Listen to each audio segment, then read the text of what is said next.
Greetings, agents of change. Surprise, I am doing a pop-up live stream. I know I've been off the radar a little bit for about a month now. I didn't do my live stream 2 weeks ago, and this week it's time for another one. So I thought I would share with you briefly what has been going on for the past month as I've been transitioning from North Carolina mountains living and into Southwest Florida again. As you know, I live in Naples, Florida, getting my children back in school. It's a big transition enough when you live in two residences 50% of the year, half of it up there, half of it here. So that provides quite a bit of a transition, but I have to tell you, it's proved to be especially burdensome as one thing dominoed into another. So I wanted to share with you today my brief story and principles I applied in going through crisis, because we are not exempt from it. Just because you're a believer or you pray to God, it doesn't mean we are exempt from crisis. Hi, I so love you guys. You're joining me. I didn't even announce it today. Vince, I see you from California. Oh my goodness, Haiti's in the house. Rosia, so good to see you. Jerry Brown, Ronnie is on. Ron, Michelle, oh my gosh, you guys are amazing. You just happened to catch me. Scott, hello, good to see you. Lori, oh my gosh, you guys make me want to cry. You know, sometimes with the feeds, the social media, they just start, limiting your everything on there, the posts and everything. And I was just so discouraged because they just absolutely start limiting. So good to see you guys. Royce, Scott is in Chicago. I love O-Town. It's a very special place. So I wanted to share with you guys because, as you know, we overcome by the word of our testimony. And I don't want my short-lived personal crisis that I've been going through for the past month to be in vain. And that's one of the keys, is we give God glory with the word of our testimony and overcoming crisis and what he does. Thank you, Michelle. I appreciate that. So I want to differentiate two things. Crises are things that you cannot control. Tests are something completely different. Okay? God brings both. So does the enemy. So I was not in a time of testing, but in tribulation mode. Now, everybody has different forms of crisis, whether it's economic or what's going on socially or what's going on in your nation or globally with the pandemic. So there's all different forms. They come in different shapes and sizes. Then I believe there's the personal crisis, which affects your family, in and of itself. So I wanted to share with that because I've been off the radar for a month. And those of you that are in the leadership virtual class this year, I did post for you last week when I had to travel, and those of you that are alumni, but the rest of you have not heard from me. And so I want you to understand that this is what you are known for in life, is the crisis that you overcome. And it may be national crisis, as we saw with Nelson Mandela and what they were going through. It may be you there in Haiti. Lord knows you guys are inundated with crisis all the time. Not only is there personal crisis, but national crisis, economic crisis, food crisis, job crisis. It's on every scale. So this is what you are known in history for, is overcoming the crisis that you go for, like a Nelson Mandela. We all know who Martin Luther King was because of the crisis he endured. The cross was a crisis for Jesus, but it was also part of the plan. But that is what he is known for, even to those who don't believe. So history is a recording of crisis. So I want you to understand we are not exempt. Yes, it does prove character. Thank you, Denny. But these are the key elements and I've taught on this for years, but I think it brings more validation and it helps so many people when I share through my story of crisis the principles that I applied and the mentality that you have when you go through it. So the first understanding that you have to have is seasons are temporal. It's a season. The key is outlasting the season. It's truly the key. You have to understand it is not permanent. So you cannot make a permanent response to a temporal situation. That's what people do when they are suicidal. That's a permanent response to something that is temporal. So you have to understand that nothing is permanent in this life except God and his principles or his promises. That's what's permanent. That's what you can stand on. No crisis is permanent. No situation is permanent. And you have to always know he will never give you more than you can handle. He will never give you more than you can bear. That should provide counsel to you if you have to consult yourself. It's a season. I will get through this. I will overcome it. And God knows I can handle it. It seems like a weight, and it may be a weight, but I know I can endure it. That will get you through it. So the key is to remain steady through the season and knowing you can outlast them. So through all these, I had like these mini crises, one after another, every day, something like punching me in the face, one thing after another that I did not have control of. Now, there were certain things that I did have control of, that I did have dominion over, but not everything. And that's what is considered a crisis. So through it all, I didn't have fear. I didn't have worry. I didn't have anxiety. I wasn't depressed. I didn't lose sleep. I had peace.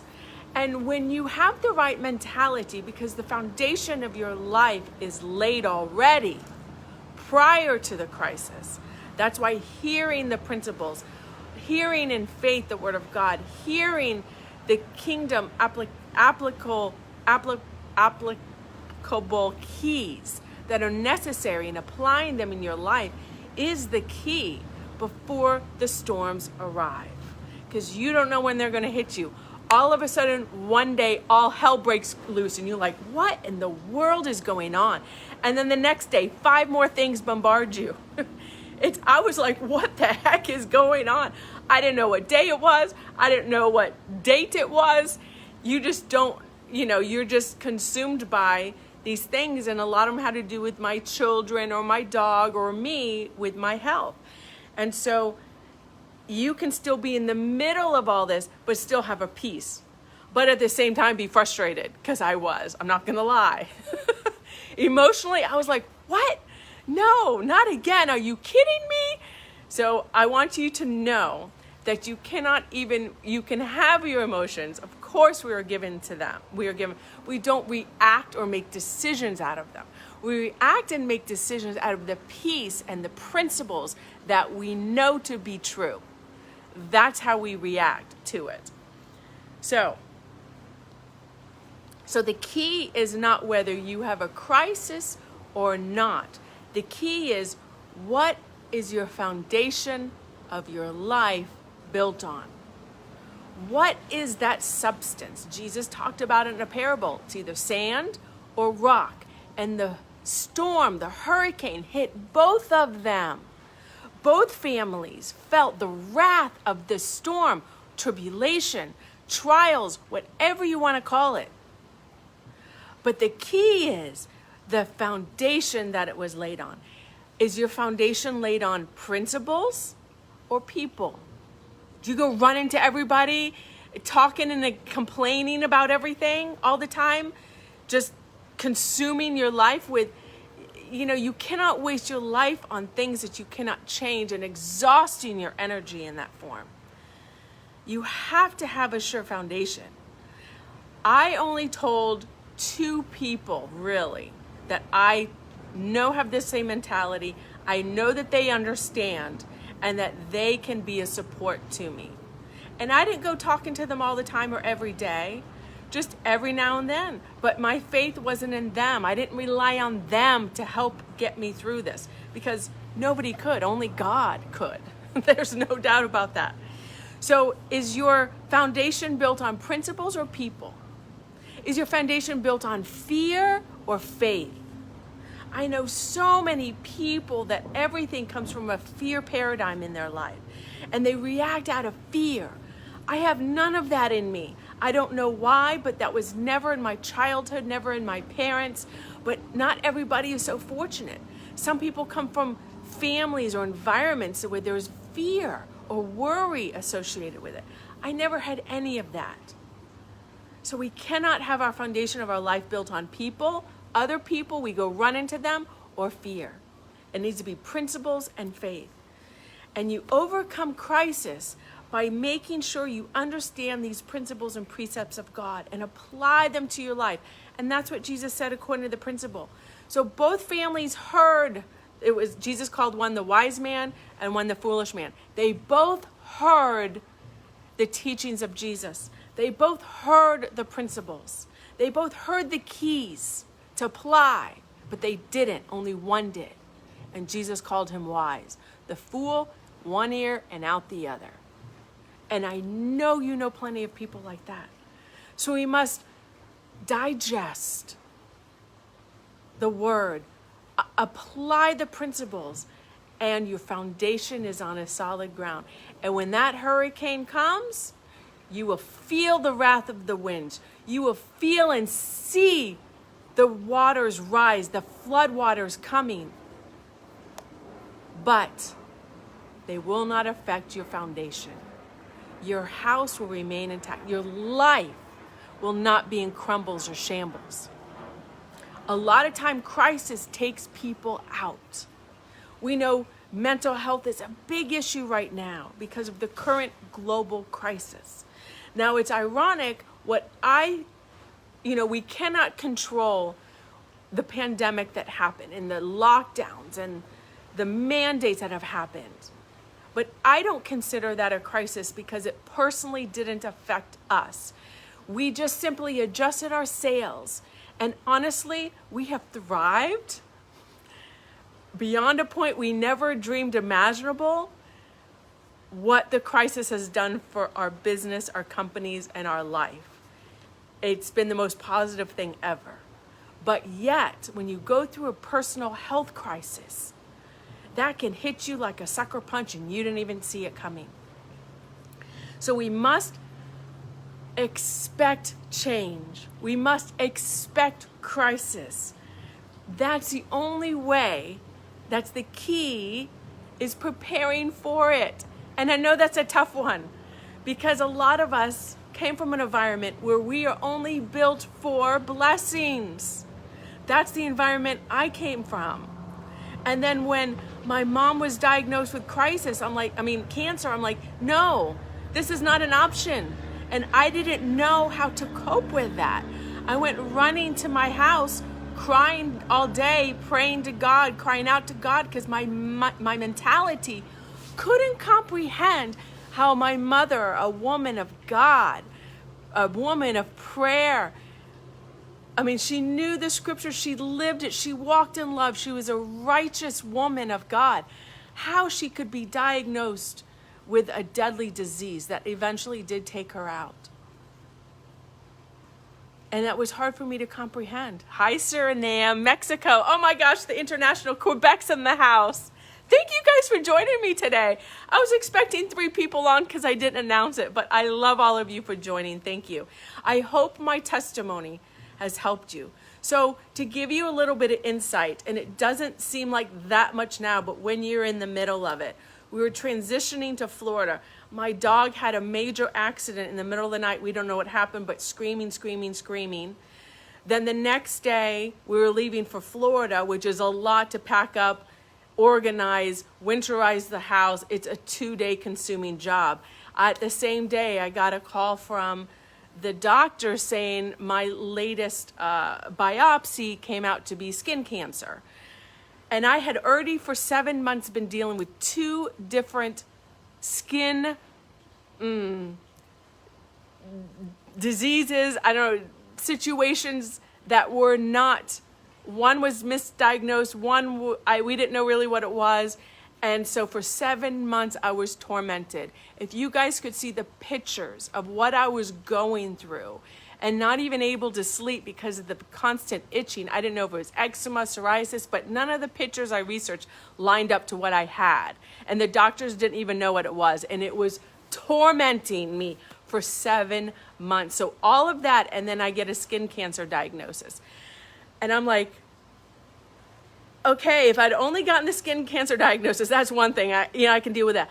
But on top of this, my third skin issue, and then my dog, and then we came back to Florida, transitioning, getting my kids into school, and the routine is different. I had to stock the house with food and all this stuff.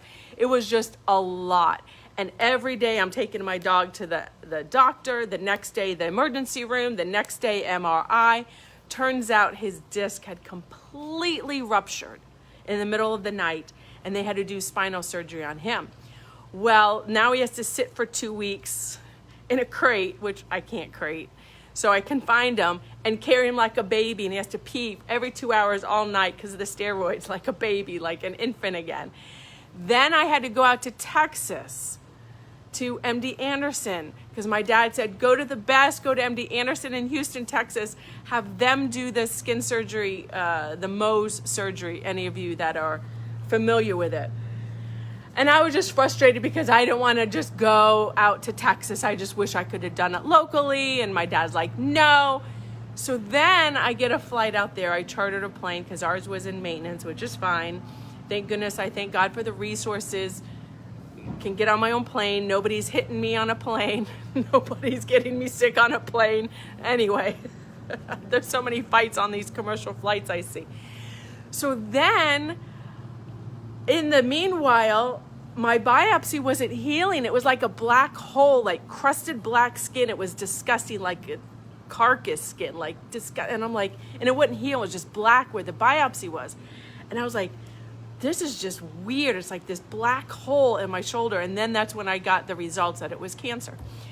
So you get through the emotions. You're like, all right, I came back to Florida, transitioned, all this stuff going on with the dog. And then it's like you come to your senses, right? You get through the emotions. You have no control of your time. You have no control of your life for this short season. And then I go, this looks really, like this looks horrible. And so I said, all right, I came to my senses and I said, I cursed those cancer cells in Jesus' name. And I cursed the cancer cells. Well, let me tell you, the next week, which was last week, it started heal. I had Band-Aids on it, so I didn't see it every day. But then like 4 or 5 days later, I looked at it and it was like a pink flesh color. And I go, oh my gosh, this is healing so nice. Like, I don't even know if I need to go anymore. Like, it looks completely healed. Like, I feel like a fool taking a trip, spending all this money on a charter flight, spending all this money on this surgery, and it looks completely healed. Like, it's looking like my skin again. Like, this black crusted hole is now pink, beautiful flesh. And I'm like, this is amazing, but, you know, let me go. I've already made all the reservations and the charters and the surgery date and all this stuff. And my kids, getting them all organized, and the school lunches, and the grandparents came and stayed here at the house, and then they had to take care of the dog. I had to buy a stroller for the dog, and I'm not the kind of person to stroll my dog around. I stroll him like this because I know he's not a baby. People think my dog's my baby. I know some of you know what I'm talking about. So all that being said, I got out there at a 7 a.m. surgery.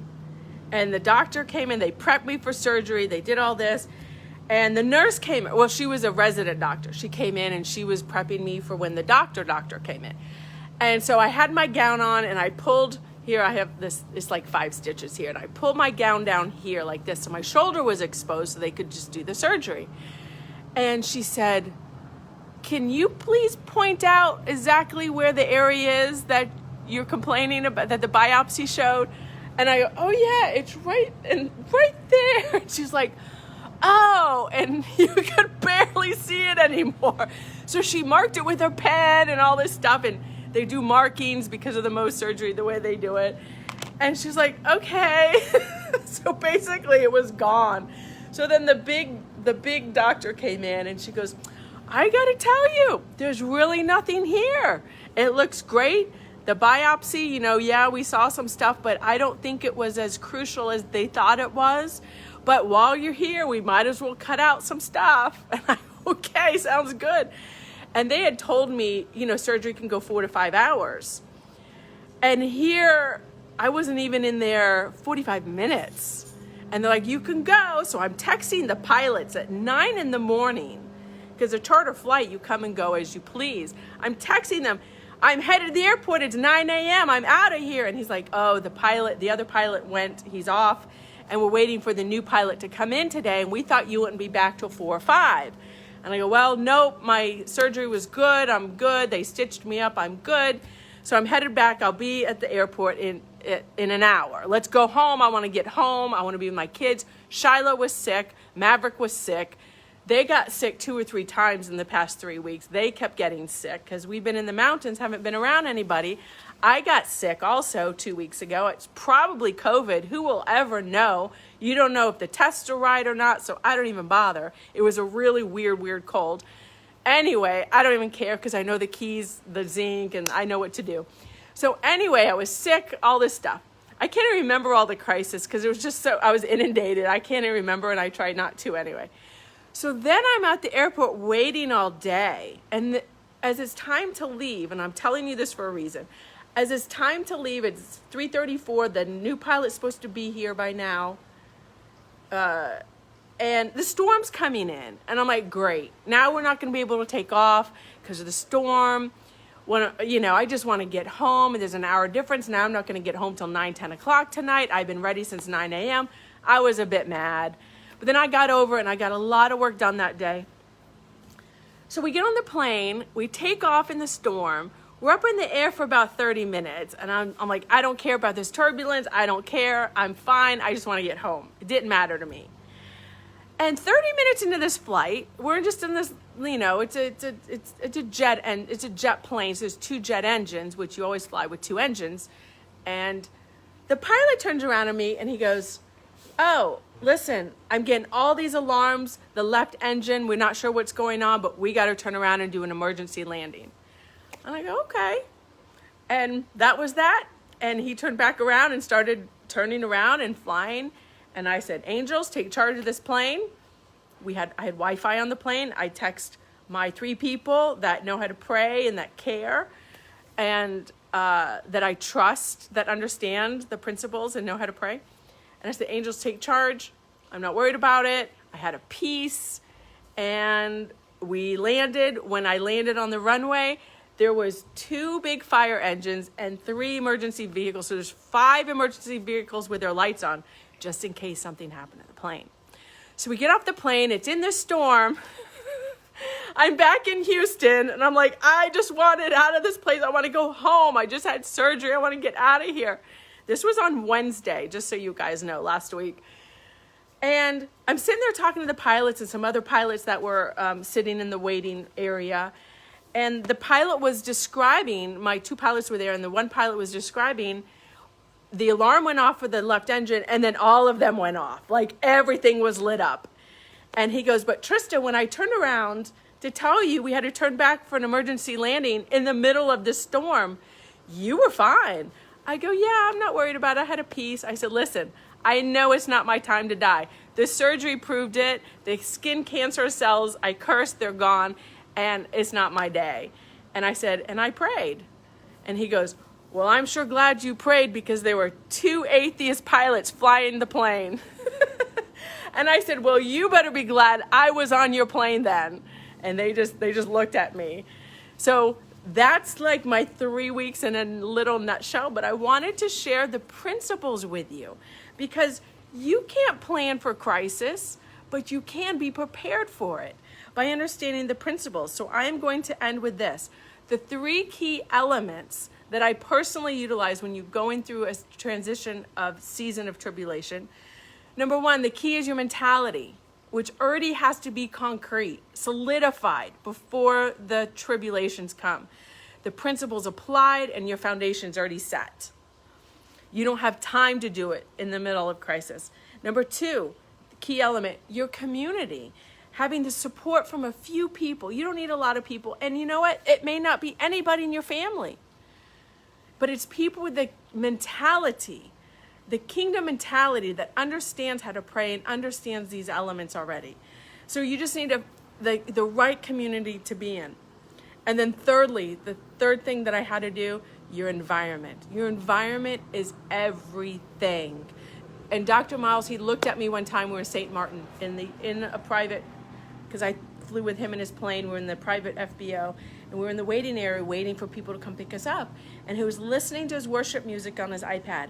And for 30 minutes, he sat there. Carlos was with me. We sat there, the three of us in this waiting area, and he said, Trista, the environment is more important than the product. I said, yes, sir. Trista, the environment is more important than the product. And he continued for 30 minutes. That was his only objective, was to instill in me how important your environment is. Thank goodness my mother did that my entire life, so I understood that. But when the storm comes, I turn off the TVs, I turn off the news, because I always have the news running in the background, usually on mute, but it's there. Turn it all off. The cares of this world I didn't care about anymore, because I've been speaking to them regarding inauthentic leadership recently. And I put my worship music on, and it was there. And it wasn't like sustaining me, but it was there in my environment, facilitating the peace that I already had. So those are the three keys: your mentality, your environment, and your community when it comes to the crisis you're going through. And today, this is why I share with you my testimony. This is how we overcome. This is how God gets the glory. So this is my reason for sharing with you this today. I always share from my experience. Thank you, Michelle, for writing that. I always try to teach from my life, because then it's not in theory, and that's very important to me. But my story, by telling it today, does three things technically. Overcome by the word of our testimony. Secondly, gives God glory. And thirdly, will help any of you through my story to encourage you when you go through your journey of tribulation, when you go through your storm. Some of you may be in it now, but I guarantee all of us will be in storms. I haven't had storms like this in about 2 years, and I thank goodness I had a 2-year break for this little storm of a month. But religious people love the promises of God on the abundant life, on we're the head and not the tail.